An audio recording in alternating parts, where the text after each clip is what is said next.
Vamos a abrir nuestras Biblias en el Evangelio según San Lucas. Vamos a trabajar con dos pasajes bíblicos. Ahora van a ver por qué hago esto. Pero por ahora entonces miren ahí Lucas capítulo 23. Después vamos a ir a Mateo capítulo 13. Y bueno, lo que se relata acá es, de más está decir, creo yo, todo lo que es parte del Vía Crucis, como le llaman, o sea, todo el trayecto de Jesús desde el lugar donde efectuaron el juicio hasta la cruz misma, donde fue colgado el Señor. Y nos dice el verso 32 que llevaban también con él, eso es con Jesucristo, a otros dos que eran malhechores para ser muertos. Y cuando llegaron al lugar llamado de la Calavera, le crucificaron allí y a los malhechores, uno a la derecha y otro a la izquierda. Y Jesús decía: Padre, perdónalos, porque no saben lo que hacen. Padre, una vez más estamos reunidos con solemnidad, recordando otra vez, en otro año, Señor, que nos has tenido en este mundo, aquel momento crítico en la historia de la humanidad, pero al mismo tiempo un momento que ha de cambiar la historia.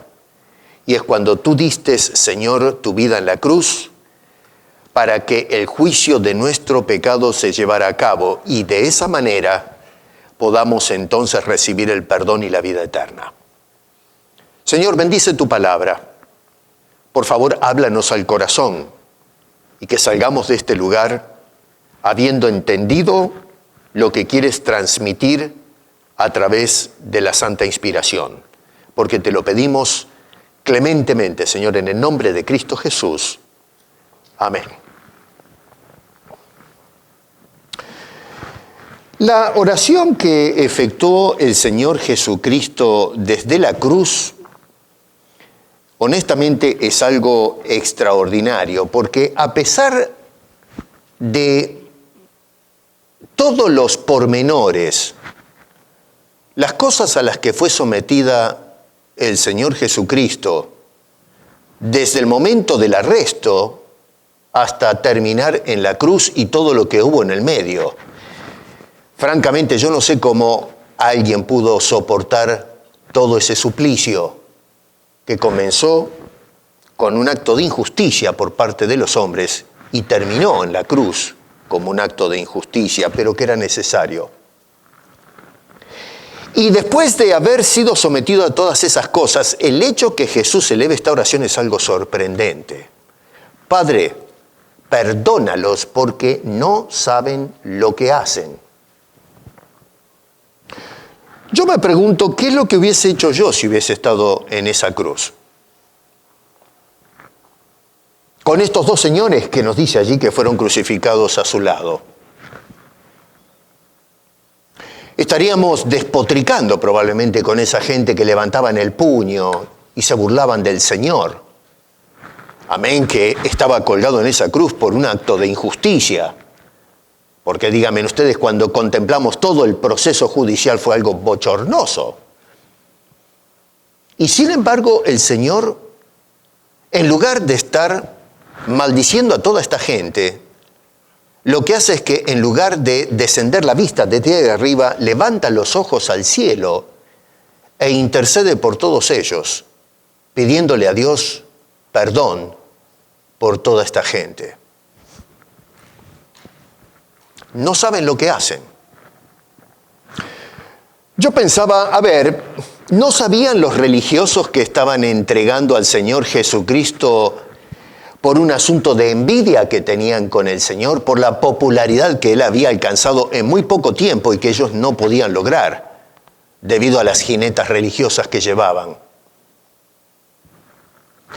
¿No sabía Pilato cuando estaba conduciendo el juicio y estaba condenando a una persona que sabía muy bien que era inocente? Él mismo lo declaró inocente.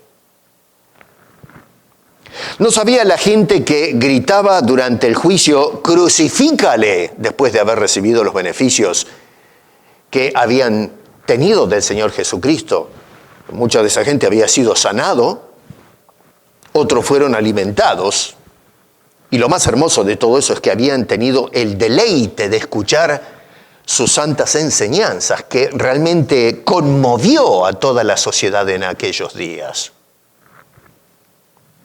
¿No sabían los soldados que estaban a los pies de la cruz, que estaban escarneciendo a un hombre que estaba en tormentos en ese momento? ¿No sabían los hombres que estaban haciendo falso testimonio cuando lo presentaron a los religiosos, que estaban mintiendo deliberadamente, hostigados por la curia religiosa de aquel momento? ¿No sabemos nosotros hoy lo que tomó lugar hace 2000 años atrás y que ese hecho bochornoso todavía hoy no ha recibido un justo juicio por parte de la sociedad humana? Cuando el Señor Jesucristo intercedió en oración al Padre por esta gente, y cuidado, porque esa oración se hizo extensiva a todos los hombres a través de la historia, no fue una oración localizada, ciertamente que sucedió en ese lugar, pero la oración de Jesús era para toda la humanidad, que eventualmente escucharía y serían testigos a través de los registros históricos de lo que tomó lugar en ese punto del mundo y en ese instrumento de agonía. Y sin embargo, a pesar de todo, lo que llama poderosamente la atención es que el hombre, tanto ayer como hoy, sigue sin entender en absoluto lo que Jesús estaba llevando a cabo en esa cruz.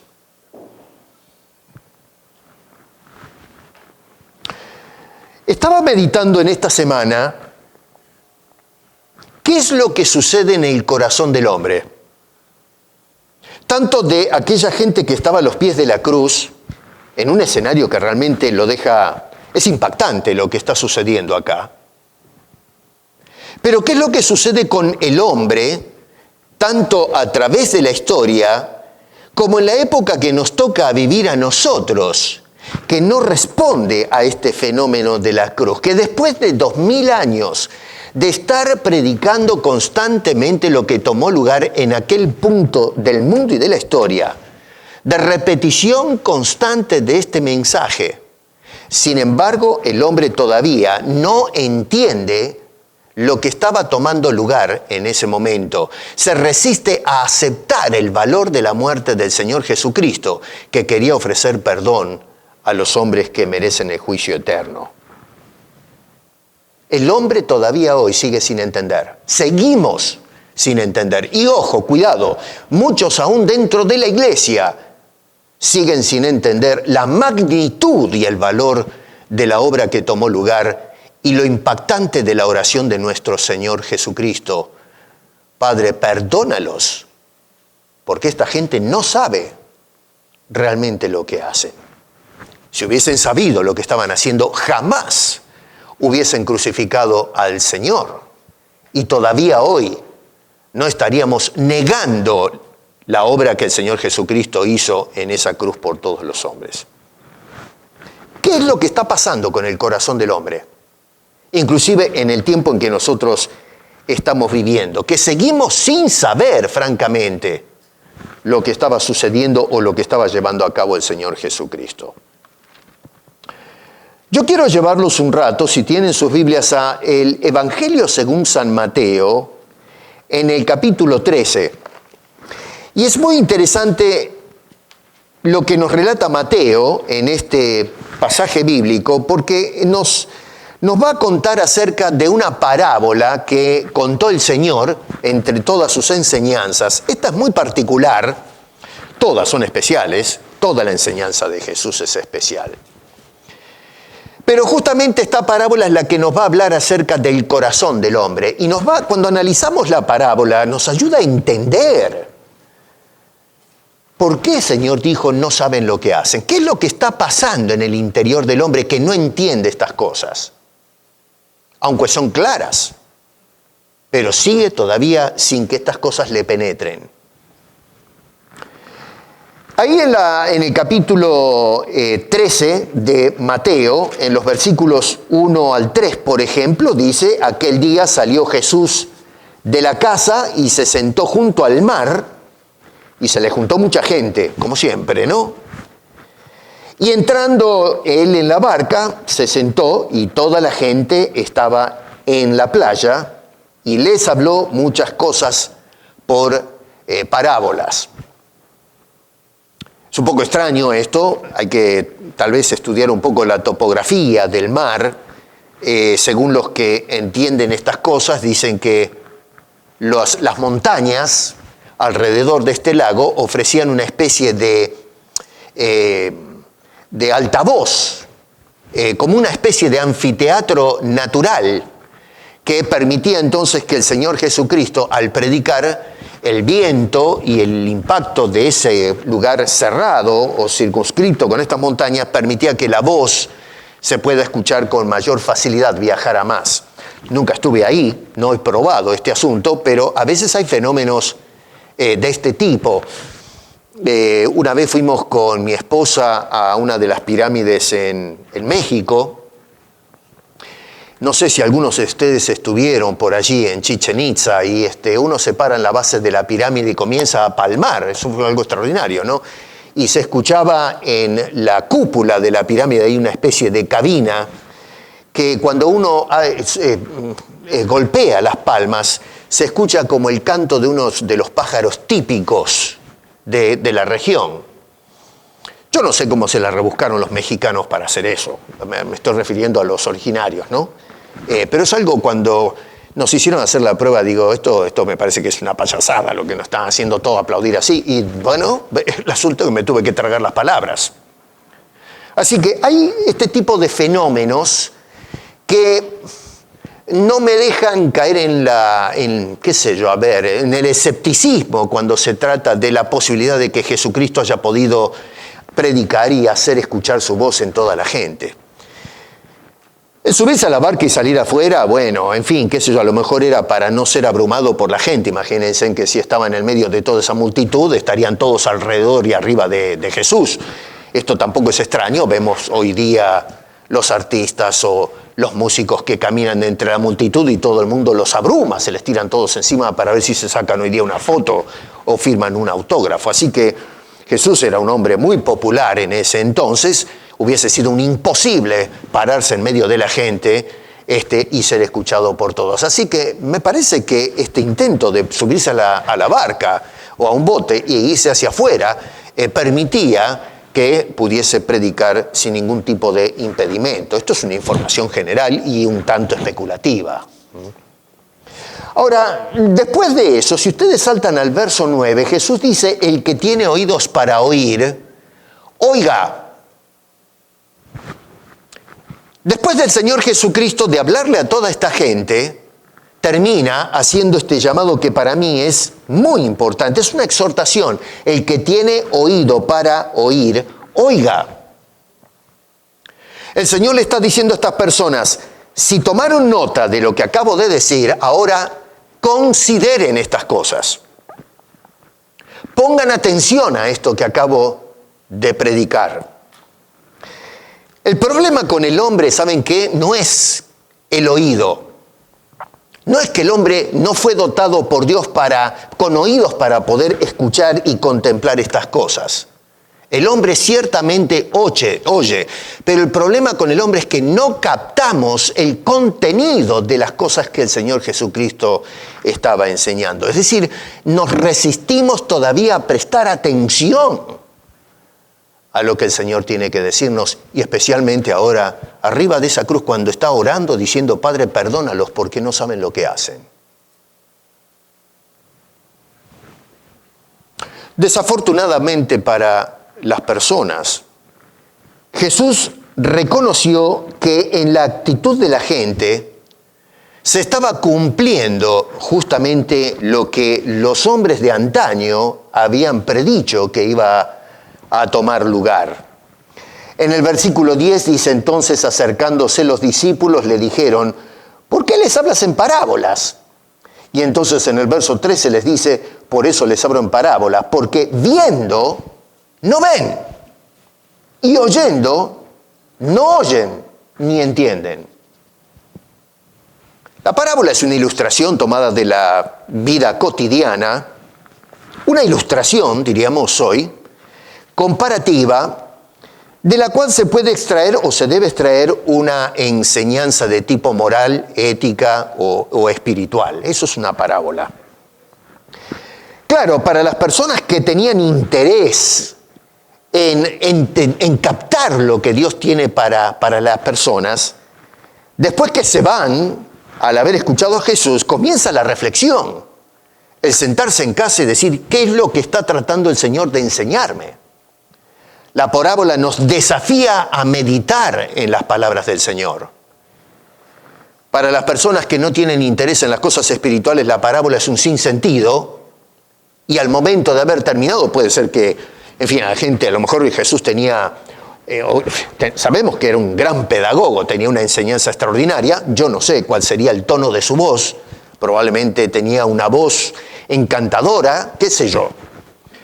Pero bueno, el contenido del mensaje, la forma en que él enseñaba, era algo que movía la curiosidad de las personas y por eso lo seguían por todos lados. Queremos escuchar esta nueva enseñanza de Jesús que no se comparaba a la enseñanza de los escribas y los fariseos. Pero después que escuchaban ese espectáculo, esto que se hizo popular, se olvidaban, volvían a sus quehaceres y no había más nada que pensar en el asunto. Así que para unos la parábola era una ventana que se abría y para otros era una ventana que se cerraba herméticamente. Ahora, noten ustedes que el Señor Jesucristo, para los que tienen interés, los que no tienen interés, las parábolas o las analogías serían totalmente ignoradas. Y entonces en el verso 14, noten ustedes que dice, de manera que se cumple en ellos, en esa gente que no le interesa, que no escucha, las profecías de Isaías, que dijo, de oído oiréis y no entenderéis. Dice, y viendo veréis y no percibiréis. Esta misma gente es la que había escuchado no solamente las enseñanzas de Jesús, sino que ahora están escuchando la oración intercesora de Jesús y no podían entender lo que estaba tomando lugar. Y aún podían ver al Cordero de Dios que estaba dando su vida por esta gente. Y tampoco eso podían entenderlo estas personas. Oían y veían, pero sin embargo no podían captar y no podían entender lo que estaba tomando lugar. ¿Por qué?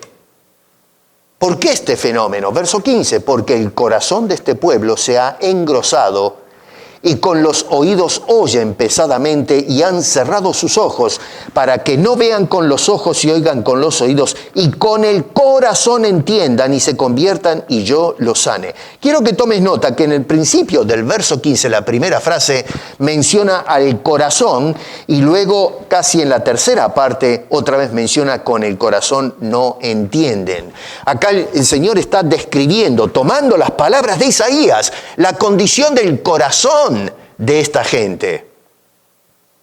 Tenemos un corazón engrosado, un corazón endurecido, corazones insensibles, corazones hostiles, no sienten absolutamente nada en cuanto a las cosas de Dios y la enseñanza del Señor Jesucristo. Y por otro lado, corazones que no entienden, tienen la incapacidad natural de reaccionar y entender la verdad espiritual que les revelaba el Señor Jesucristo en aquella hermosa enseñanza. Ese es el problema con el corazón del hombre. Por eso Jesús oraba al Padre, perdónalos, porque esta gente no sabe lo que hace. No sabían porque tenían corazones engrosados. No solamente cuando escuchaban esta enseñanza, esta parábola que tenemos acá, sino que a los pies de la cruz seguían con corazones indolentes, corazones duros, estaban petrificados. Estamos delante de la famosa parábola del sembrador, en el capítulo 13. Es una parábola muy interesante que se revela en los versículos 3 al 8, si ustedes se fijan ahí en el contexto. Jesús se pone delante de las personas y les cuenta esta analogía, pero cuando saltan a los versículos 28 al 23, tenemos cómo el Señor explica el sentido de la parábola a los discípulos que no entendieron muy bien de lo que estaba hablando Jesús. Y entonces lo que hace Jesús en la parábola es describir una serie de terrenos de cultivo, donde la semilla del sembrador cae a tierra. Se habla de un sembrador que sale a trabajar. Y dichos terrenos representan cada uno el corazón de los hombres. Algunos corazones que son receptivos hasta cierto punto, hay corazones reactivos y hay corazones, por supuesto, plenamente abiertos a la oferta que Dios tiene que hacer en Cristo Jesús. La pregunta es, ¿cuál de estos terrenos representan debidamente la condición de tu corazón, de mi corazón, del corazón de cada una de estas personas que estaban escuchando esta parábola? Y en última instancia, del corazón de cada persona que estaba a los pies de la cruz cuando escuchaban esa bendita oración de intercesión del Señor. Perdónalo, Señor, porque no saben. Esta gente no sabe lo que están haciendo. Resulta que en los días de Jesucristo, los terrenos de cultivos en los alrededores de Jerusalén y en las regiones periféricas, eran terrenos de distinta composición y de distinta calidad. No todos los terrenos como pasa en la actualidad, ¿no es cierto? Acá inclusive en la provincia de Ontario, donde estamos nosotros insertados, no todos los terrenos son iguales. Lo mismo sucede en nuestros terruños, de donde venimos. Venimos de distintos puntos de Latinoamérica y sabemos, aunque yo no crecí en el campo, pero sí estoy al tanto de que no existen los mismos terrenos o la misma calidad de terreno en un lugar que en otro, en distintas regiones. Y claro, esto tenía un efecto al momento de explotar la tierra y la industria, una de las industrias importantes, que era la de la agricultura. Había otras industrias como la de la pesca en el mar de Galilea y también, la crianza de animales. Por eso Jesús utilizó mucho el tema de la pesca, el cultivo y el pastoreo, porque eran las industrias populares en esta región. Había otras cosas, había gente que cosía, tejía, armaban carpas, hacían jarros, pero estas eran tres fuertes industrias que explotaba el pueblo de Israel y los pueblos de la región. El Señor Jesucristo entonces comienza diciendo en el verso 3, para captar la atención de las personas, he aquí el sembrador salió a sembrar. Todo el mundo, cuando el Señor comenzó en la barca diciendo eso, captó los oídos de toda la persona. Todo el mundo con las antenas paradas. El sembrador salió a sembrar. El problema que va a plantear Jesucristo no está en la negligencia por parte del sembrador, que se olvidó las semillas, se llevaban los sacos de semillas. No es que se olvidó las semillas, que es un irresponsable, un pedazo de negligente, un hombre que tal vez no preparó el terreno debidamente, un hombre que no se levantaba temprano para hacer el trabajo y salía a lo mejor cuando el sol estaba a lo más alto o lleno de aves en el camino. No, señor, el problema no es el sembrador. Ni siquiera el problema es la semilla. Semillas de distinta calidad, semillas que no iban a germinar, imposibles de hacer el trabajo. No, señor. El problema acá está con el terreno que se trataba de cultivar. Ahí es donde está el problema que aborda el Señor Jesucristo. Y todo esto, como nosotros vemos en los versos 18 al 23, justamente tiene que ver con el corazón de cada persona que recibe el mensaje que está predicando el Señor, la palabra de Dios en última instancia, el Santo Evangelio y los diferentes tipos de corazones que son expuestos a la siembra que está llevando a cabo el Señor mediante la enseñanza, representando corazones engrosados, como dice Isaías en el versículo 15, o corazones receptivos del mensaje de Dios. Estoy seguro que aquí y a través del canal tenemos corazones duros y corazones receptivos. Esa es la cruda realidad. Vamos a mirar un poquito estos terrenos. En el versículo 4, fíjense ustedes que se habla del terreno compacto. Dice que hay semillas que cayeron junto al camino. Ese es el lugar de tránsito, y muchas veces el tránsito pesado. Ahí es donde pasaban las caravanas de animales, de carros, donde transportaban la mercadería. Las mismas guarniciones militares pasaban por esos caminos. No había un sinnúmero de avenidas que entraban y salían a Jerusalén.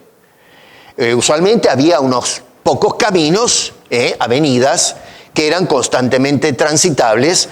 Y también, por supuesto, el caminar diario y constante de gente que iba y venía. Jerusalén era una ciudad, un punto neurálgico, donde la gente entraba y salía, iban y venían. Así que por eso, debido a ese pesado tránsito, el piso, el terreno, se iba aplastando, se iba compactando. Es un terreno que está poco preparado o no preparado del todo para la semilla que se desperdicia, que queda expuesta a ese tránsito, es pisoteada, es partida, se rompe, y luego, por supuesto, las aves del cielo que aprovechan siempre la oportunidad porque no se logra ocultar la semilla, y entonces la consumen, se la devoran.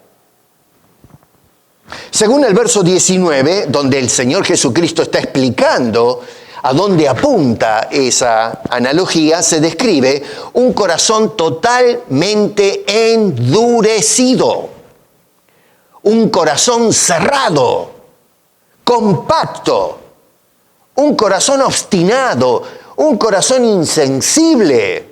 No hay una sola ranura por donde pueda penetrar el consejo de Dios. Por eso es resistente a su voz, a su sabiduría, a la voluntad de Dios para la vida de la persona. La palabra de Dios no penetra bajo ningún punto de vista en esa persona. Ese corazón manifiesta una incredulidad persistente en la palabra de Dios, un corazón obstinado en mantenerse en el pecado, en el vicio, un corazón al cual carece de reconocimiento y arrepentimiento de su condición pecadora. Resiste a la corrección divina, no está dispuesto a dar el brazo a torcer.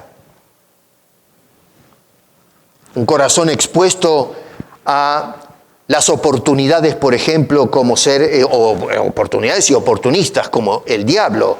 Ahí se menciona entonces que viene y arrebata el beneficio que quiere otorgarnos el Señor cuando envía su palabra.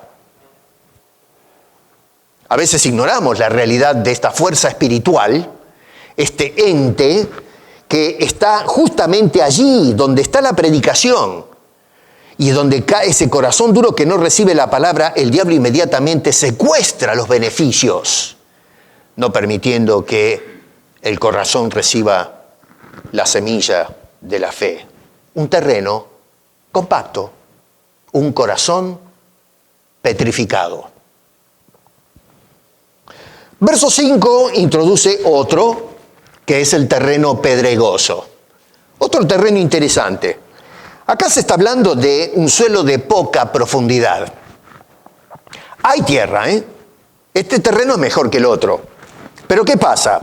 Es un terreno donde tiene piedras duras, de distinto tamaño, y luego en la parte de arriba de esas piedras hay una capa muy delgada de tierra que sí es fértil, pero es una capa muy delgada.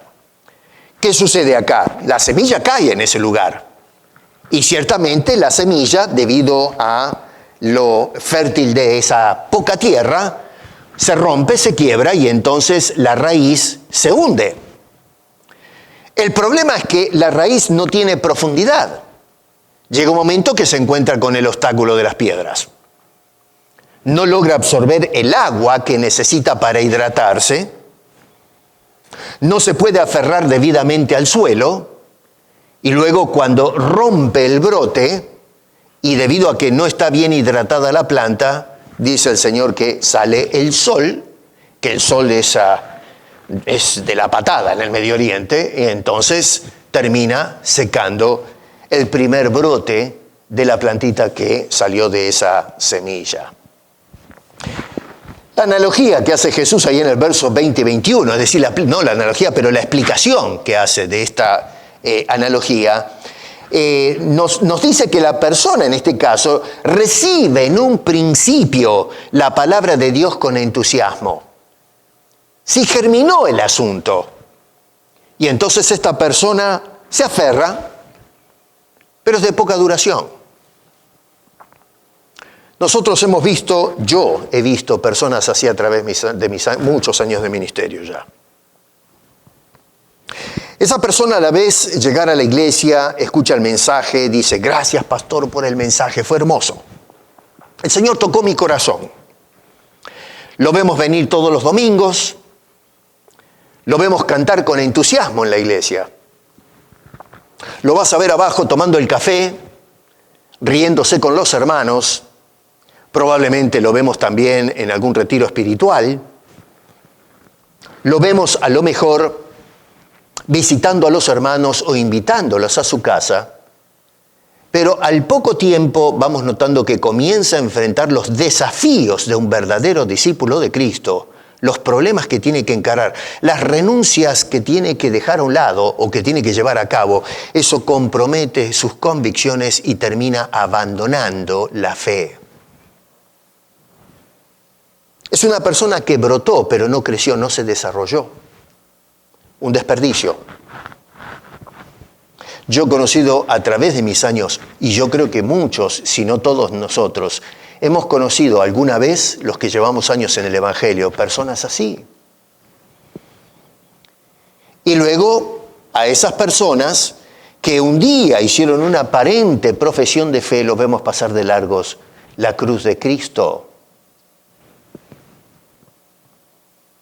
Muchos de ellos son los que gritaban, crucifícale. Gente que cuando escucharon a Jesús predicar, acá en este caso dicen que las multitudes cuando se enteraron que Jesús salió de la casa y se fue a la orilla, allá fueron a buscarlo. Miren ustedes cómo se muestra el entusiasmo. Queremos escuchar a este hombre.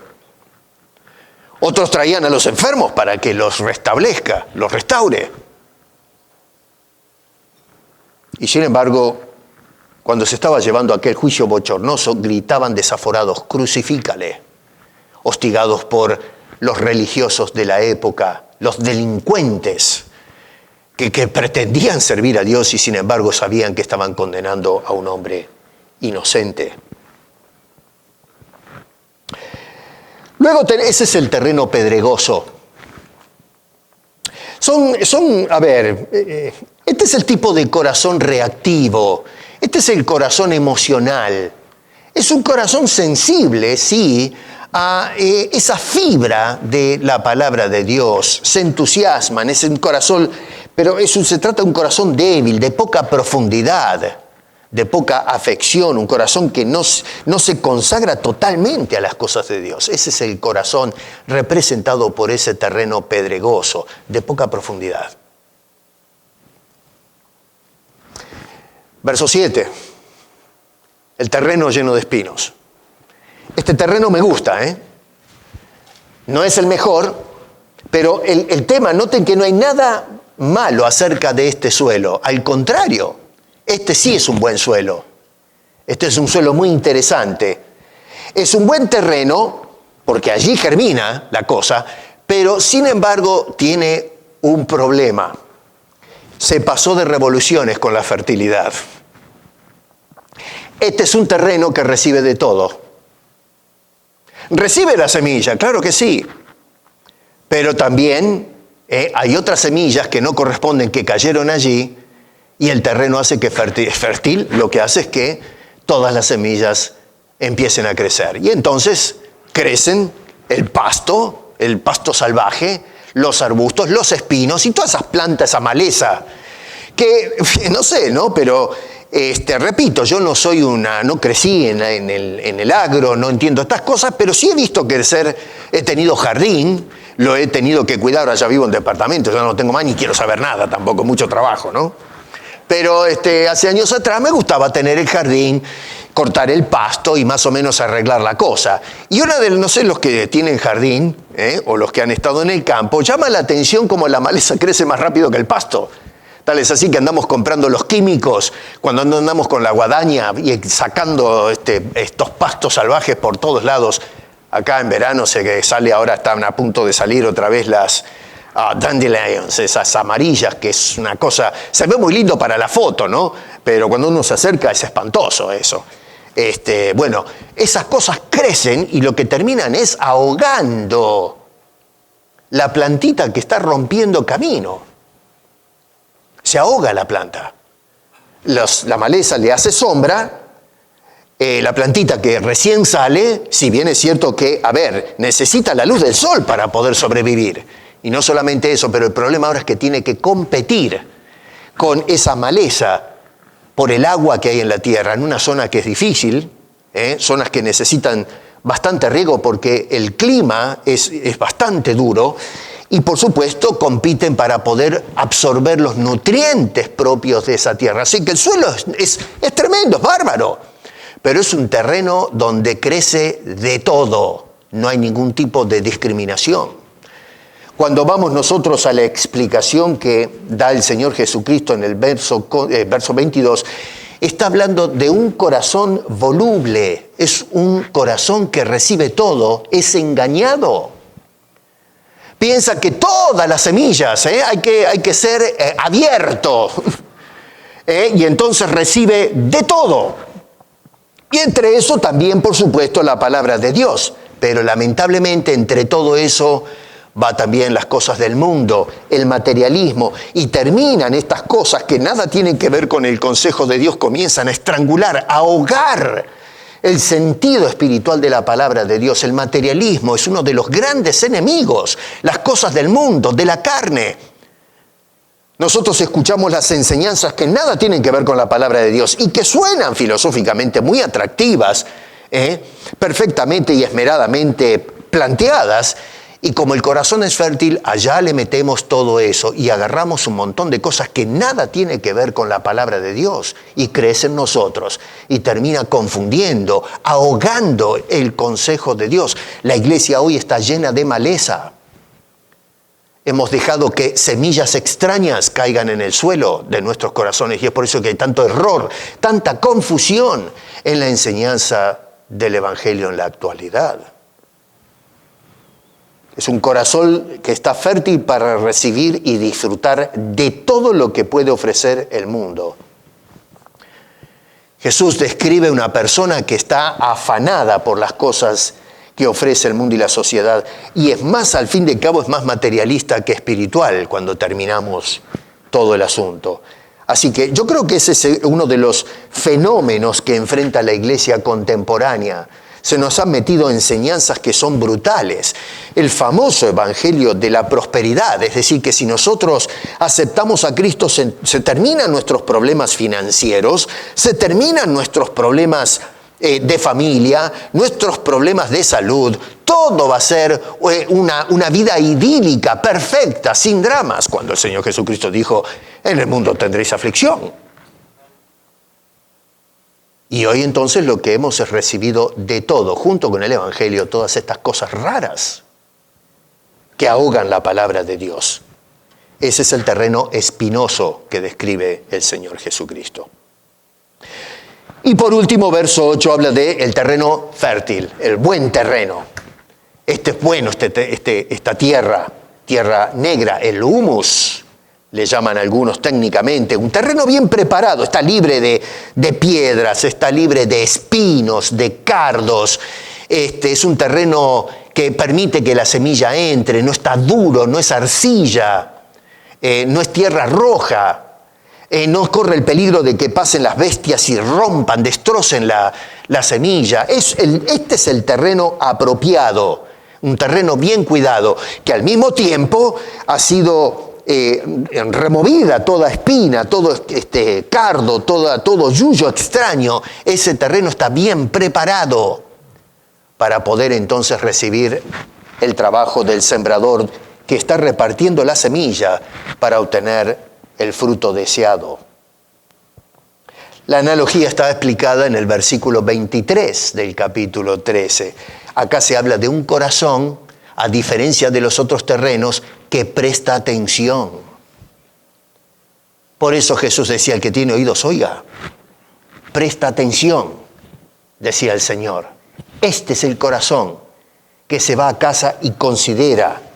Este es el corazón que luego produce debido a ese acto de consideración. Todo lo contrario al que se describe en el verso 15, un corazón engrosado, duro, insensible y un corazón que no entiende absolutamente nada. Por eso la oración que hace Jesús en la cruz no le entra en el oído, y si le entra por un solo lado, pero no entra en su mente y en su corazón. No saben lo que hacen. Usted se preguntará, ¿y qué tiene que ver la parábola del sembrador con la cruz? Y tiene razón. A primera vista uno dice, ¿cómo vinculamos esto de la parábola del sembrador, donde se representan en los terrenos los diferentes tipos de corazones, y en lo que está tomando lugar en el momento en que el Señor está intercediendo por las personas? Bueno, esto que está sucediendo, lo que está describiendo Jesús acá en Mateo capítulo 13, nos esclarece el por qué la gente, cuando estaban a los pies de la cruz, no estaban captando lo que estaba tomando lugar en ese momento, en ese suplicio. Porque es que el hombre no puede responder con claridad a lo que Cristo está haciendo, especialmente cuando está intercediendo en oración al Padre, pidiéndole a favor de estas personas. Y la razón del por qué la gente no entendía es porque tenían corazones duros, corazones insensibles, corazones que no entienden ni siquiera la oración que Jesús estaba elevando. Y todavía hoy, mi querido hermano, todavía seguimos sin entender la magnitud de esa oración de Jesucristo en sus horas de tormento. Hay varias cosas que no entienden y seguimos sin entender. Una de ellas, hermano querido, y esto tal vez un poco salido del contexto, pero que pertenece al contexto del Nuevo Testamento, y es que Jesús es la semilla misma del Evangelio. Esto es más teológico. Hermano, si tú le quitas a Cristo o extraes a Jesucristo del Evangelio, no tenemos nada. La razón del por qué el Evangelio es lo que es porque contiene la semilla que germina para salvación. Jesús es esa semilla importante del Evangelio. Si nosotros hablamos de la buena noticia, ¿cuál es la buena noticia? Si la Biblia nos dice que estamos perdidos, que estamos condenados, la buena noticia es Cristo.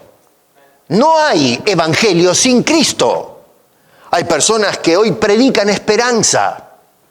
Nos hablan de hermosos mensajes motivacionales. Dios es amor.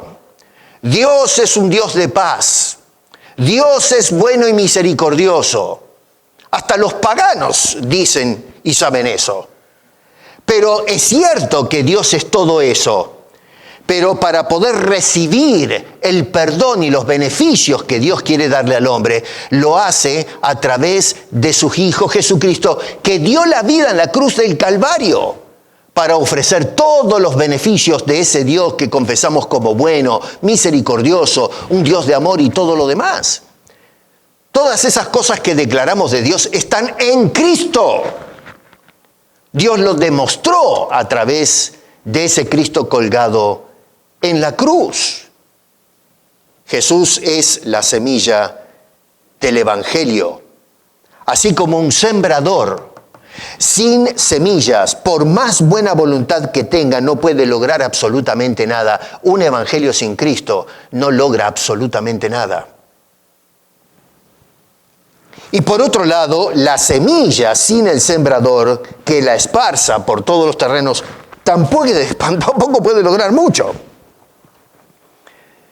Jesús no solamente era el sembrador que salió a sembrar, él era la semilla. Es el corazón, la médula de todo el mensaje.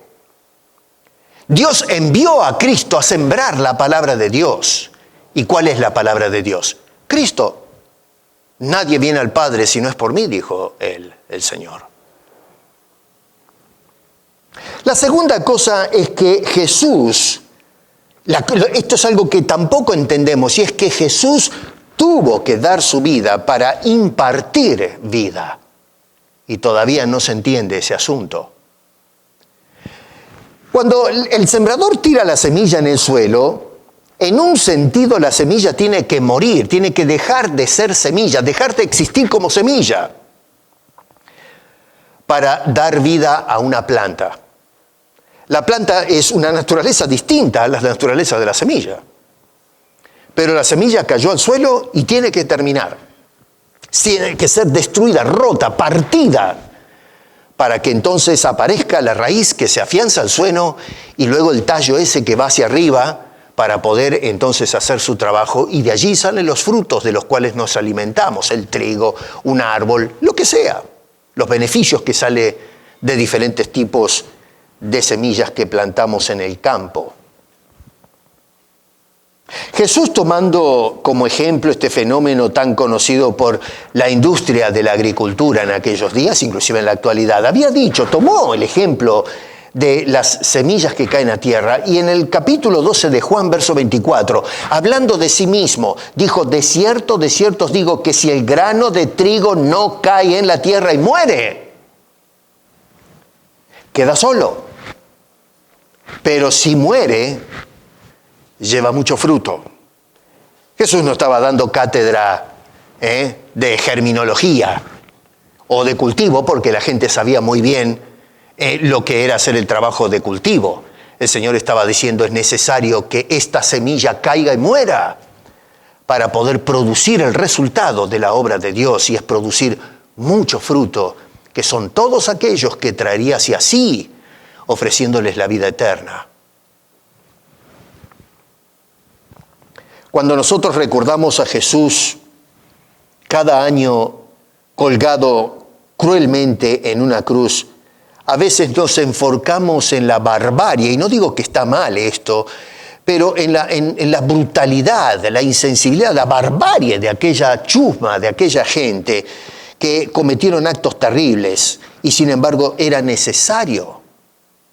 No fue un accidente, era importante y necesario que Cristo colgara de esa cruz para poder oficiar como Cordero de Dios y quitar el pecado de cada uno de nosotros. El aspecto forense del juicio de Dios, que a través de la muerte de Cristo nos ofrece perdón y salvación.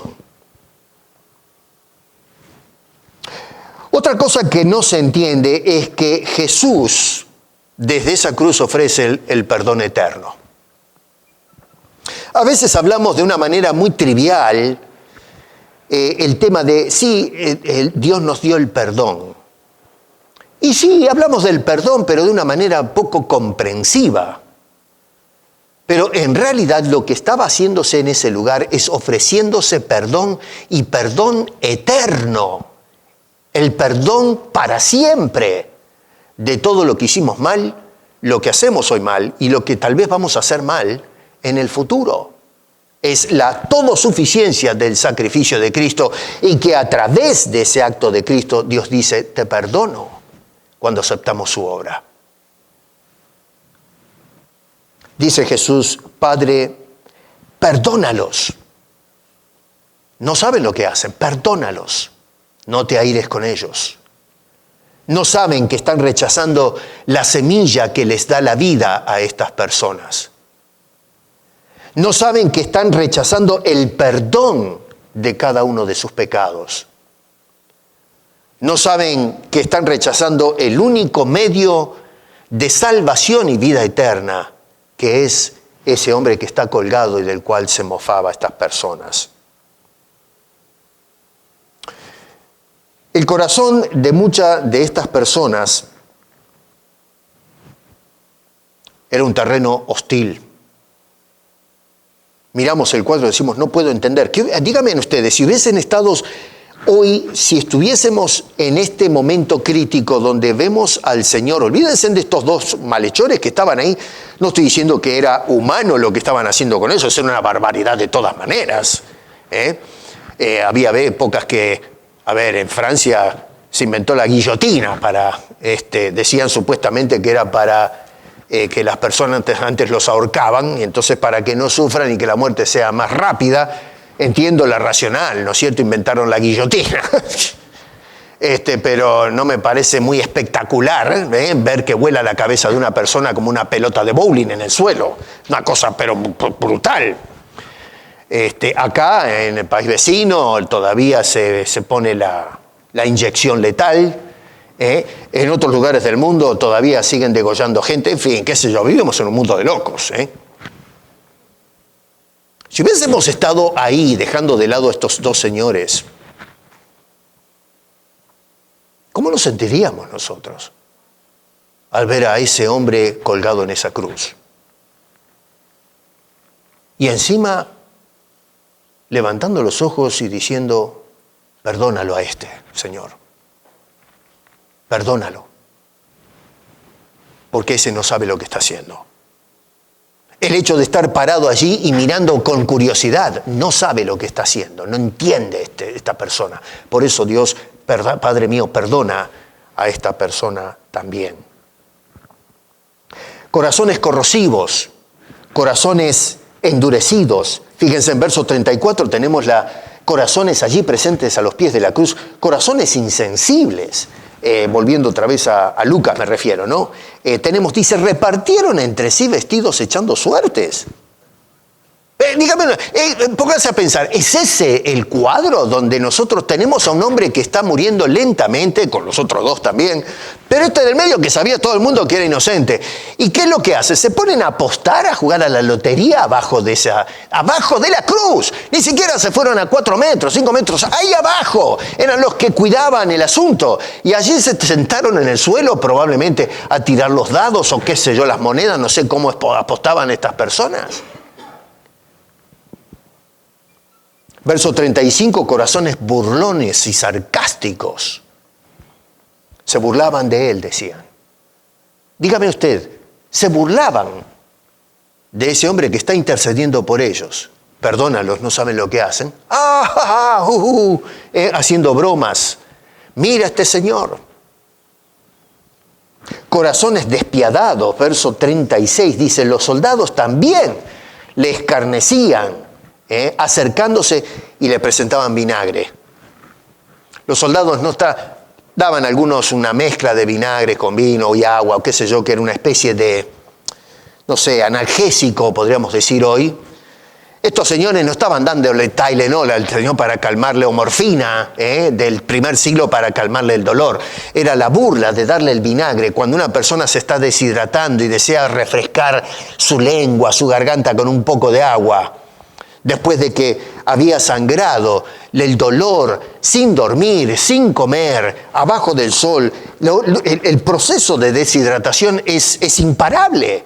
Y lo que una persona quiere es tomar agua. ¿Y qué le dan estos señores? Vinagre. Sin duda que cuando ponían la caña, o vaya a saber, con la esponja de vinagre, se habrán estado matando de risa. Otra vez, acá estoy exagerando la nota, pero no veo el sentido de que vayan a ponerle el vinagre. ¿Para qué? Están burlándose a lo mejor y riéndose unos a otros. Despiadados. Y sin embargo, en medio de todo ese cuadro tan grotesco, ese terreno reaccionario, hostil en el corazón de cada persona, había un corazón amable, un corazón compasivo, un corazón lleno de misericordia. Y no me estoy refiriendo a los corazones fértiles que había abajo de la cruz, María, Juan y otros que estaban presentes, no. Me estoy refiriendo al corazón del que está colgado en la cruz haciendo la intercesión. ¿Cómo hubiese actuado nuestro corazón si hubiésemos estado colgados injustamente en ese lugar? Y vemos a toda esta crema, a esta gente que está actuando de una manera tan déspota, tan atrevida, tan vulgar, tan barbárica como hicieron estas personas. ¿Cómo hubiésemos respondido nosotros? Nuestro corazón tal vez se hubiese incendiado de odio, de vergüenza, de gritando: esto es injusto, no puede ser, yo no merezco esto. Y sin embargo Jesús, en lugar de levantar la voz en juicio contra ellos que bien lo merecían, y hubiese tenido toda la razón, sin embargo el Señor Jesucristo, vemos ahí en el versículo 34, eleva esa hermosa oración, intercediendo por cada uno de ellos, por ti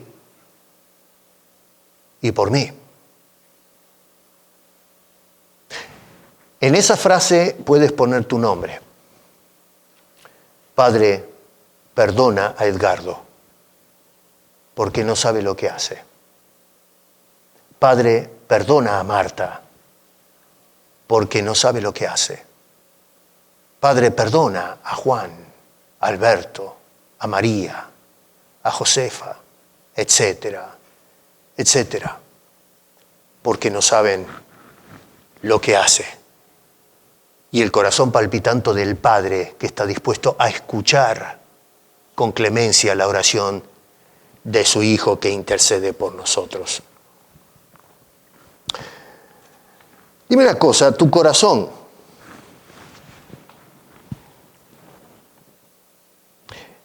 ¿qué clase de terreno es?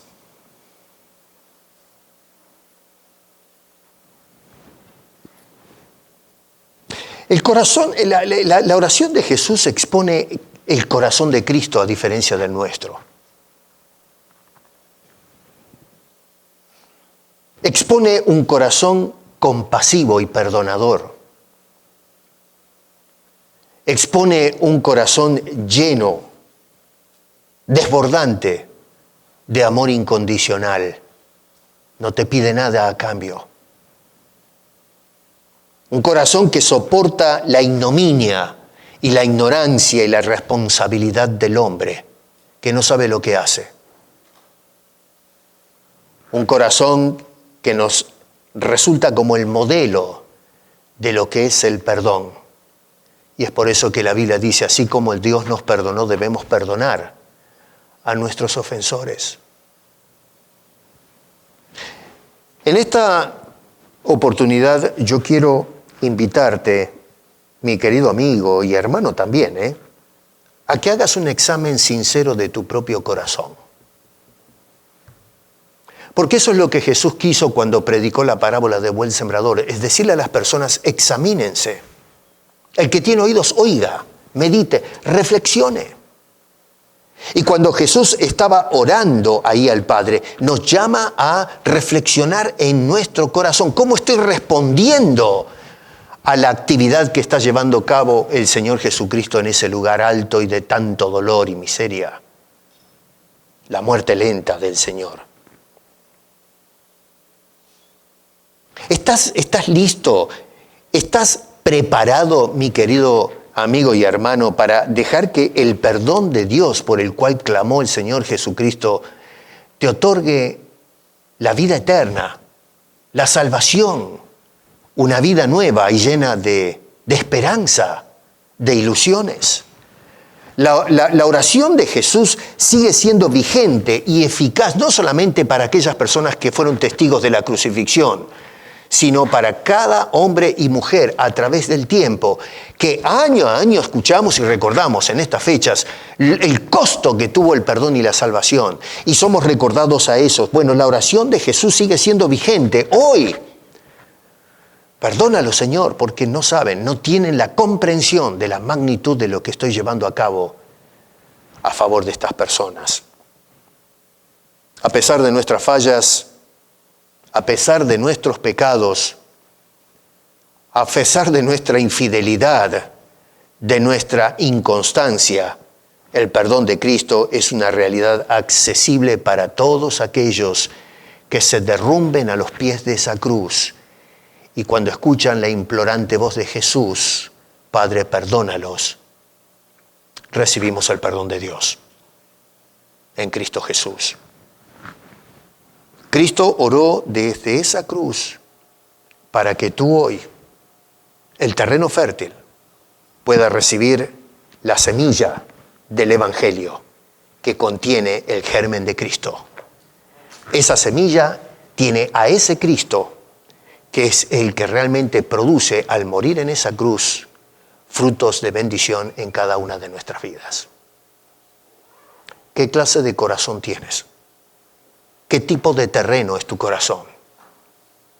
Tú puedes salir de este lugar hoy y cuando cruces aquella puerta de salida después de tomarte el café, puede ser que hagas lo mismo que hizo mucha gente en aquel entonces.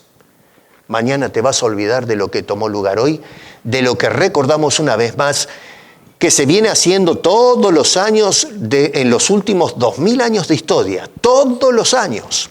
Ya hace 2000 años que estamos predicando exactamente lo mismo, que Cristo murió en esa cruz. No cambió el mensaje, no cambió la historia. Y sin embargo, algunos tienen un corazón tan duro que mañana vuelven a sus quehaceres y ni se van a acordar que hoy fue Viernes Santo. Pero entre todos ellos, quizás hay corazones fértiles donde la semilla cae y produce a 100%.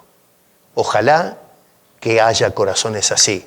Y los que ya recibimos la semilla, dejemos que el Señor produzca en abundancia, que el Señor produzca el fruto del Espíritu Santo en cada uno de nosotros, para que pueda llevarle contentamiento a Dios de que valió la pena colgar a su Hijo en esa cruz y escuchar su oración santa a nuestro favor, dando Dios el perdón que no merecíamos, pero habiendo escuchado esa oración, nos dio el perdón y hoy gozamos de comunión con Él y la esperanza de la vida eterna. Padre, perdónalos, porque no saben lo que hacen. Acepta el perdón de Dios, en el nombre de Cristo. Padre, muchas gracias por recordarnos una vez más lo que tomó lugar en ese punto del mundo. Esta tarde al venir a la iglesia veía el tráfico ir y venir, algunos corriendo con sus coches, vaya a saber, no creo que corrían con el auto para ir a horario a las iglesias. No, Señor, se utiliza el día para divertirse, ir a los negocios, caminar, hacer compras, divertirse un poco. Gente que no entiende, Señor, lo importante de lo que hiciste en esa cruz. Tu oración, Señor, sigue siendo vigente. Los hombres en la sociedad no saben lo que están haciendo. Gracias porque un día, Señor, hablaste a nuestro corazón y sembraste allí dentro nuestro la semilla del Evangelio que contiene a Cristo, Cristo Salvador.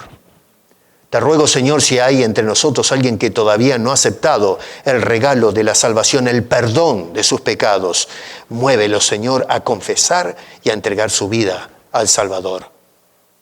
Y nosotros los que ya te conocemos, ayúdanos a que esa semilla que una vez germinó en nuestras almas, que pueda producir fruto para tu gloria, Señor. Úsanos para tu gloria. Bendícenos, Señor. Gracias por haber escuchado el clamor de tu Hijo, a través del cual y por su sacrificio hoy gozamos el perdón y la vida eterna. A ti te damos la honra y la gloria, oh Dios, Padre, Hijo y Espíritu Santo, y elevamos esta humilde oración en los méritos y en el nombre de nuestro bendito y único Salvador, Cristo Jesús. Amén.